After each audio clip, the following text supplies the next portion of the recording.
Ano kasi, nakatalikod. No. Limos. Pinansin. Panoorin mo na search mo anong pinsan sa Kaya nagtaga ko, marami ako upload doon, galing ako manggahan eh, nag-mission ako roon eh. hindi pinansin eh. Sabi niya, ganun lang talaga siya ako. Hindi ko siya gawa. Seryoso doon sa ginagawa niya eh. Ayaw, di ma. Kasi yung baso ko dyan na may lamang pera. Ito guys, yung una nating hiningi ay nalimos. Ipunin ko ito para pambili natin ng pagkain naman doon sa mga kinatay. So ito mga kabarangay commission, ito pa lang po yung ating naipon pa rin hanggang ngayon. Para ito gagawin po natin dito para sa papudpak po natin ito sa ating mga homeless na kababayan guys, no. Kaya nag-iipon po ako ng ganito.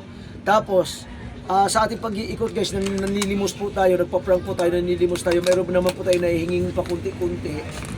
Iipunin din po natin ito para pandagdag po dito sa ating maiipon para makarami po tayo, no. Malay nyo, makabili pa tayo maliban doon sa makabili pa tayo ng pang-foodpack sa kanila. Mayroon pa tayong pang ano naman pang biling tubig, no. Oo. So, isasalin po natin ito guys. Yan. At yan po, huwag kalimutan ng tatlong elemento, like, subscribe, click yung notification bell at patuloy na panoorin ang mga wala kakwita-kwitang video po ni Kuya Alan para lalo pang maubos ito ang inyong oras. Huwag nyo lang kalimutan maligo para lagi kayong mabango at masap natin ninyo asawa. Good vibes lang guys, di ba?